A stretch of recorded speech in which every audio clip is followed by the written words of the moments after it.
The fan in my room is on. It's pretty hot here. Okay, time to talk about the Riddick movies. I've got the Blu-ray collection over there, but I don't really feel like grabbing it. So, it's been a few years since I've seen really any of these movies, and like every time I watch them, I feel like I get more and more of the universe, but unfortunately the byproduct of that is the one-liners end up being a lot less interesting, even though many will argue that there really isn't too much to Vin Diesel, and that, he just plays these muscular characters that are just meant to show who's boss and people enjoy it. But these days, I'm beginning to think, you can argue that for so many actors, and you can lump so many other actors as bad, but nonetheless reflecting a similar type of person that isn't as likely to be liked, that, this is just real life being reflected on screen, so maybe it's time to stop complaining about that, I think. If you want a more expensive list of other people that kind of fit that idea, I'll tell you, right? So, starting off with Pitch Black, I was real impressed with how much I enjoyed rewatching this movie again, because it is the most basic out of all the movies, if you ask me, and one can argue that you can technically call this Alfred Hitchcock's Lifeboat, just put in the future, and then you replace that German Willy with all those creatures. And no, Lifeboat's the only one of Hitchcock's movies that I've seen, but I enjoyed it. You felt like there was a lot at stake throughout the entire movie. All the interactions with everyone, had purpose. How do we survive? Can we trust you? Are you really man enough to, help us all out? Do we listen to Riddick or not? Crap, but, all that stuff. That was really interesting to watch. And then, as they begin to shift it from a survival movie to a survival movie of a totally different kind, it really went into the horror bit.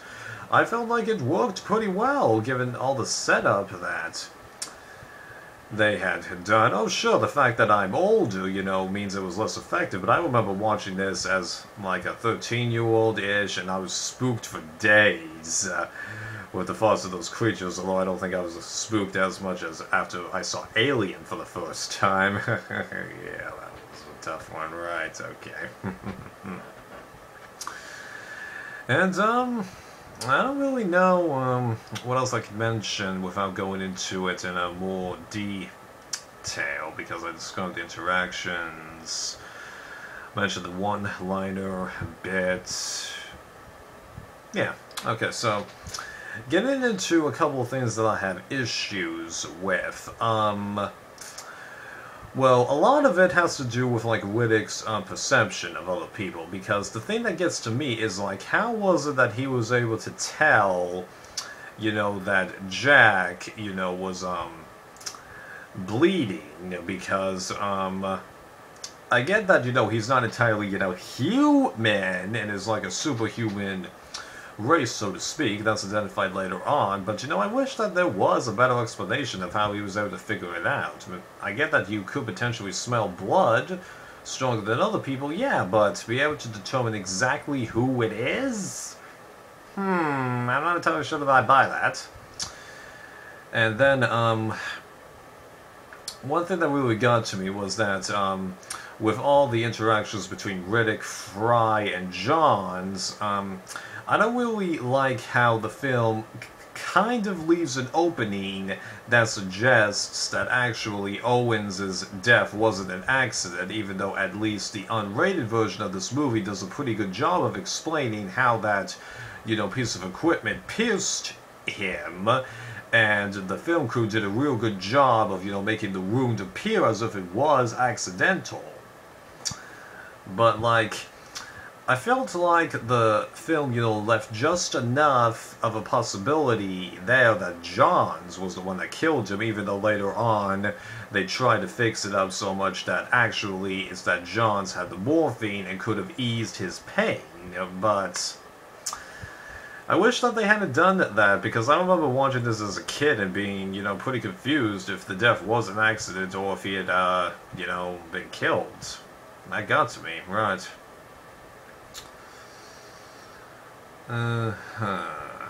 Anything else to mention? And I'll admit, a little bit of the, questioning everyone's moral character did, kind of get to me at the end, because you get the idea that even though this is human nature, you would think it's just, I don't know, maybe it's just me complaining out of my butt again, right?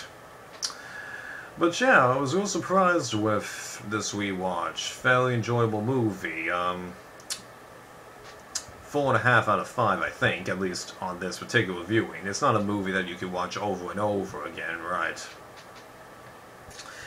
Now moving on to the animated movie real quick, Dark Fury. And, I get that this is meant to be, bridging the gap, and it does do a good job of showing, the transition of Jack's character, how Riddick left her and, what's the rabbi's face, Iman, well, Keith David's character on New Mecca / Helium Prime, I forget which one's the planet / city.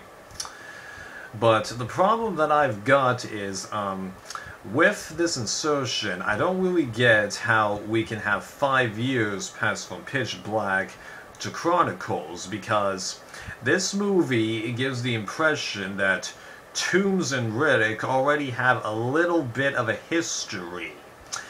And to my knowledge, there isn't really any good explanation to explain, like, Toombs' background. Now, John's in, Pitch Black does a very good job of explaining his history with Riddick, and he gives the idea that it's his job as a bounty hunter. Well, bounty hunters sometimes would have a little bit more respect, but Toombs, you get the idea that he's not that kind of guy. He's just an arrogant person, just trying to get to people and glow for the money.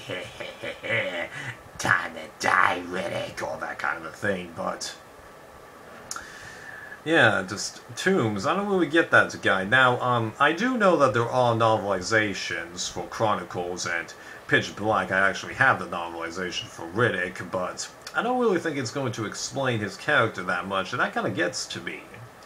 And, like, I remember watching all the extras that were on the first 3 movies back in the day, and not too much was explained, so I really wish they had done that.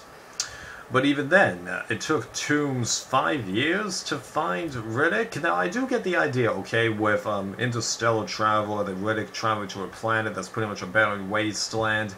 It is conceivable that, he could go a long time without finding him, but 5 years of looking for one person, even though it stands to reason logically he isn't, just, I don't really buy that.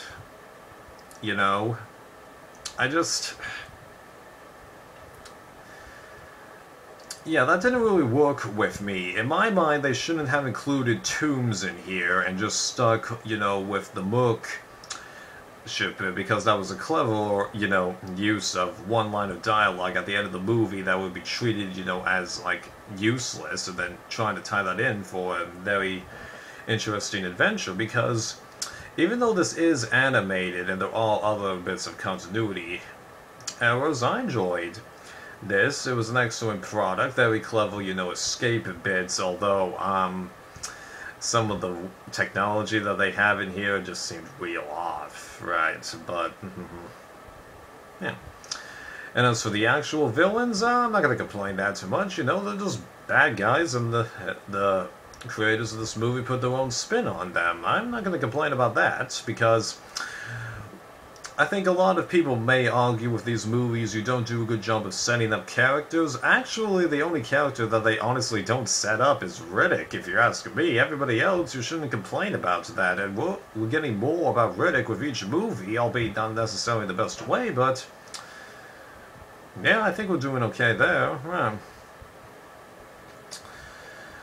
So for this, I'm going to just say 4 out of 5, even though, as I think I mentioned in a couple of other videos that I've done, I'm honestly considering ditching ratings, because I just feel like, the more I age, the more I change, and just don't rate things the same. Yeah.